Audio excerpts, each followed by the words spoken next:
Last time we were just finishing off in Houston. We were heading east, knowing that our final destination would be New York. But before we got there, quite a few Greyhound journeys to do, an Amtrak journey, a railway journey to do, which was cool. And being at the right place at the right time to acknowledge the 150-year anniversary of the start of the American Civil War. But before we done all that, we had to go to Atlanta. We didn't really know what to expect from Atlanta.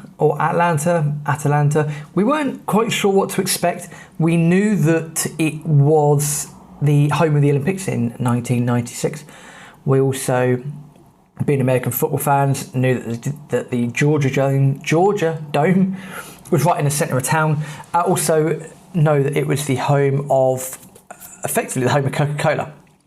Massive museum and whatnot in there. But before we got there, it was one of these epic bus journeys where we had an interchange in New Orleans at about 3 o'clock in the morning. Now, New Orleans was recovering from Hurricane Katrina, devastating effects. We didn't know too much about it. And again, this is where hindsight's a wonderful thing. Knowing what we know now, probably it would have been cool to stay over in New Orleans for a couple of days, but we didn't.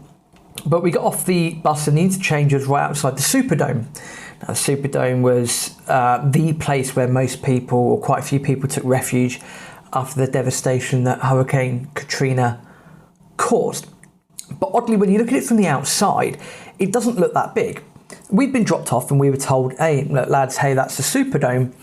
And we just didn't believe them. Didn't believe them at all, because it doesn't look that big from the outside. I mean, you're talking about an arena that holds, 70,000 people. It just did not look that big from the outside. So we spent the rest of the trip to Atlanta deliberating whether or not we'd seen the Superdome or not, even though it was right there in front of our eyes. Interesting place, to say the least. But at a later date, we did confirm that it was indeed the Superdome. It was just us being a bit thick. The other highlight of the journey was going across the Mississippi River. I think that was just before Baton Rouge, if I'm not mistaken. Very wide river, to say the least. And again, just to say that, hey, we've seen the Mississippi River. We've gone across the Mississippi River. I find that you probably find this as well when you go travelling or you go on holidays.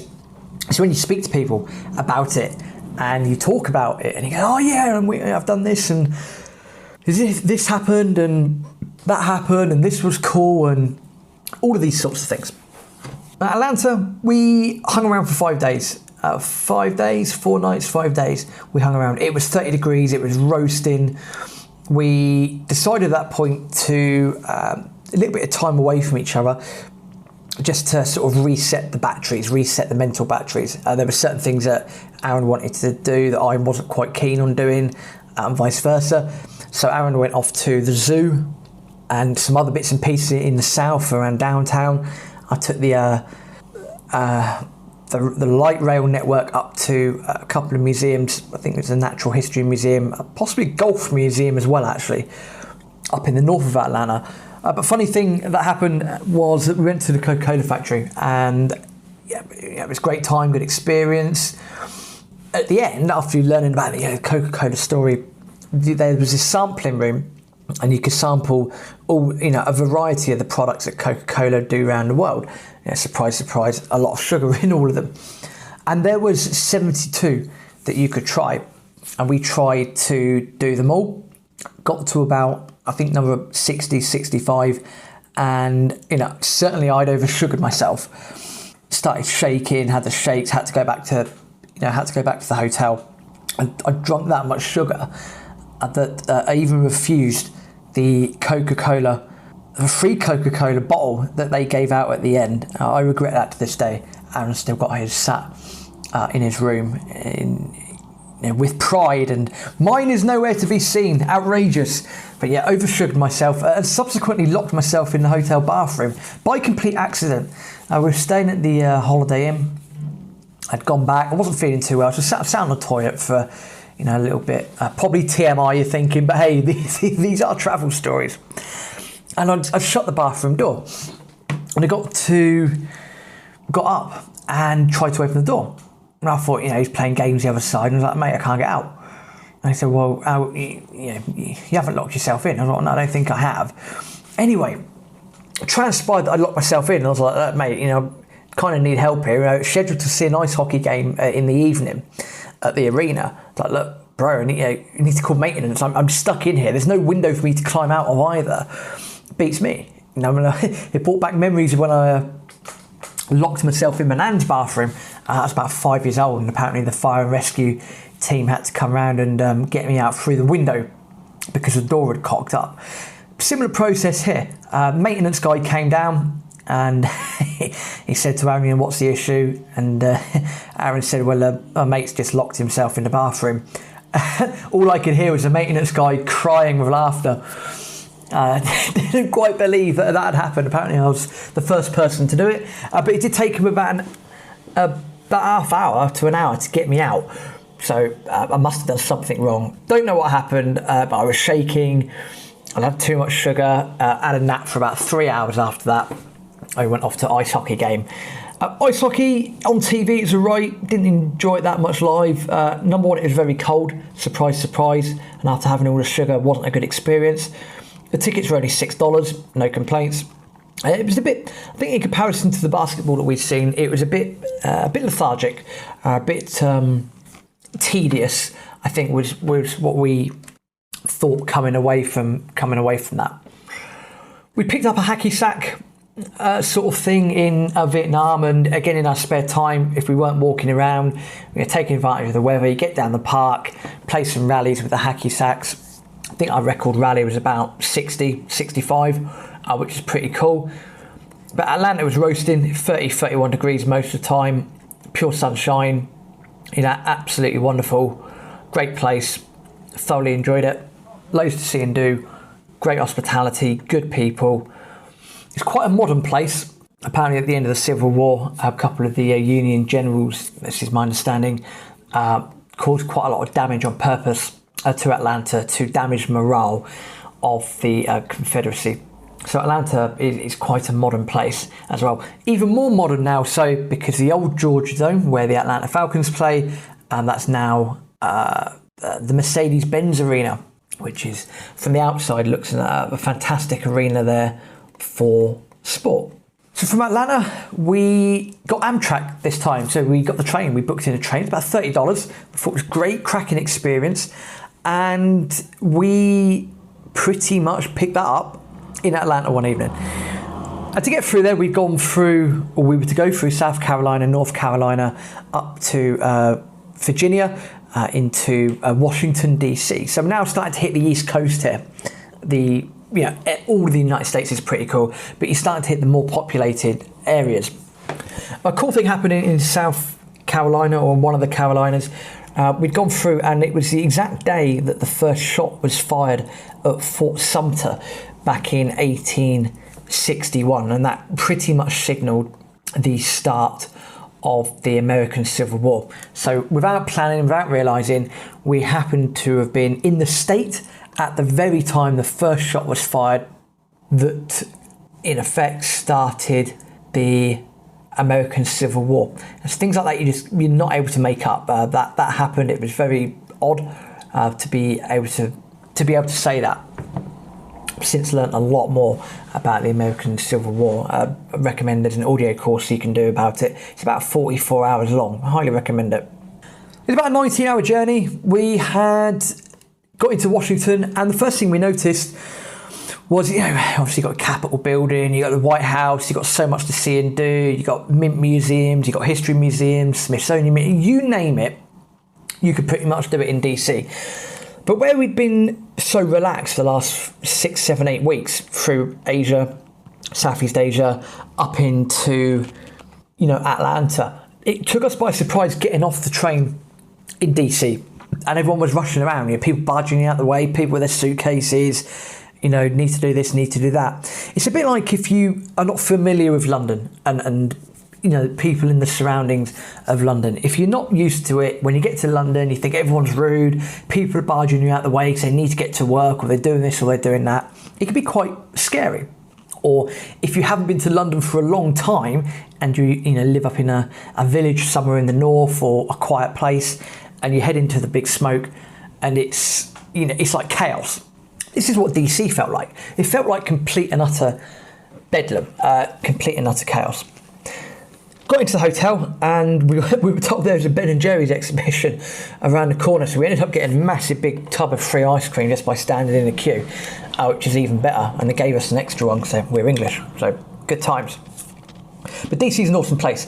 Museum, loads of monuments, and also, as seems to happen to me quite often, to go to a place that's got a body of water and the body of water isn't there. So between the Lincoln Monument and the Washington Monument, I think it's called, the big obelisk-y thing, in effect, the body of water there, which I think is a memorial pool, I think they called it, it was empty, which kind of made us laugh, sitting out on the Lincoln Memorial, looking down to all the museums, etc., realising that, there's no water here. And I laughed because when I went to Rome with my brother a few years ago, the Trevi Fountain, there was no water there either because they were doing maintenance work on it. So go figure that out. But Washington, DC's cool. Loads of museums, we say, White House, Capitol, Smithsonian, Air and Space Museum. I think we even went into the Art Museum, which is unlike us. I went up to see FedEx Field, the home of what was then the Washington Redskins, now the Washington football team. Also hit a couple of games of baseball. There's a couple of games of baseball in town, so we went over to watch the Washington Nationals play, the Nats. One time they were playing Philadelphia Phillies, the other time completely forgot who they were playing. One of the days was Jackie Robinson Day, and for $10 a day it was a good experience. Again, in comparison to basketball, we're glad we went, glad we've done it, probably wouldn't go again. Not big baseball fans, shall we say, in general. The Chinatown was fantastic, good times in Chinatown, loads of cheap food. That was DC in a nutshell. In hindsight, didn't go to the Arlington National Cemetery. Would have loved to have gone around there, but we did see loads of memorials. I also saw the Pentagon as well as crossing the Potomac River a few times. I pretty much hugged the East Coast from there. Baltimore was good fun. Getting from Baltimore to Philadelphia, we actually waited more in a car parking lot in a shopping centre waiting for a cheap megabus. We spent more time waiting for the damn thing than actually being on the thing to Philadelphia, so that was painful. Baltimore, we visited Fort Henry, saw the original Star Spangled Banner, explained to an American what El Clasico was, because Real Madrid happened to be playing Barcelona on the TV at the time, so we were explaining that to him. In fact, he bought us some crab cakes, which was very nice of him. Philadelphia was cool, up the rocky steps, eating your hoagies, having your Philly cheesesteak. We went on one of our typical long walks. We took the metro all the way down to the south of the city to what we call Lincoln Financial Field, so basically where the Philadelphia Eagles play. And from there, it's quite cool because it's about 5-6 kilometres, something like that. You know where you've got to go to get back into the city. And we knew that a couple of these areas were a bit dodgy, but we just kept looking at the city, and we kept walking up. Apparently went to the original Philly cheesesteak place, which was somewhere in the south of Philadelphia. The joy of seeing in Philadelphia, we stayed in Hilton. Not a big fan of Hiltons ourselves, but it was the first bit of luxury that we'd had in terms of accommodation. We'd kind of been at the lower end of the spectrum in terms of accommodation. We thought it'd be nice to treat ourselves. One evening, I think we'd gone down to the local Walmart, picked up a big bag of M&Ms, got into our reclinable double beds. Aaron had a double bed, I had a double bed, bag of M&Ms, watching some NBA playoffs, fell asleep. So the luxury was absolutely fantastic. For Philly, before we got into New York was the end destination. We decided to pop over to Atlantic City. Now, I've not seen Boardwalk Empire or anything like that, but apparently it's a fair reflection. I got to Atlantic City. Having already been to Vegas, it was a bit, whatever, sort of, we're here, we might as well have a laugh. We'll just stay a night. Walked up and down the boardwalk. Took in a couple of shows. We happened to be in the right place at the right time to see a couple of shows. People dancing on bars and people doing all sorts of crazy stuff, stripping off, doing this, doing that. It's a bit bonkers. Bit of a flutter, but not too much. And then from Atlantic City, we we went into New York City. New York City is always cool. If you've never been before, again, do go. It's a great city. I'd been lucky enough to go with my brother a couple of years before. So I'd pretty much seen what I wanted to see. Ellis Island, Statue of Liberty, Ground Zero, Flatiron Building, Rockefeller, Empire State, Brooklyn, all these sorts of things, Coney Island, all that sort of jazz. We've done a bit of walking around New York. For a couple of days we went our separate ways because Aaron had not been there before. You see the usual touristy stuff. Me being a bit of a train geek, I could sort of sit and ride subway trains and whatnot all day. I just got a subway pass. I was just going up and down into Queens, into Brooklyn, just riding around on the rails. Good time to sort of sit back, relax, look out the window when you're above ground, of course, and see things. Went up to Flushing Meadows, walked around Central Park, looked at the obelisk there. I think we went to a couple of museums. We bought a baseball in Washington, so we a couple of times in Central Park, just chucking the baseball around. So we were nearing the end of the time in New York and, not really looking forward to going home. We spent a bit of time reflecting on, what we'd done, what we'd achieved, on our travels, the great things that we saw, the people that we, met up with and all these experiences. But the last days were a bit of a drag, to be honest. Not looking forward to, taking the subway down to JFK, and not really looking forward to, getting on the plane and going home. But we did. We were picked up by the respective families, and that was pretty much it. Got back into London. A few days later, we sort of had a Skype call and just laid out the plans for 2014. Aaron was lucky enough to pretty much go back to work straight away. Actually, been offered a job straight away. My brother and myself indulged on a bit of summer travel. We indulged on a bit of summer travelling, a bit of interrailing around Europe, which we won't go into for these travel episodes, but it's something that we've done, and we had an awesome time doing that. Trains, hanging out with your brother, having a laugh, drinking some beers, getting yourself into all sorts of nuisance in different places. And that was 2011. We knew what we were setting ourselves up for. We knew the lessons that we had to learn for 2014. And it was simply a case of learning those lessons, cracking on, saving up. And then when stuff like tickets and whatnot was announced, then we would deal with Brazil. And that is exactly what we will be starting with next week. We're going to fast forward a few years and off to Rio de Janeiro, off to the FIFA World Cup in Brazil. Will we see England win the World Cup? Let's find out. See you next week.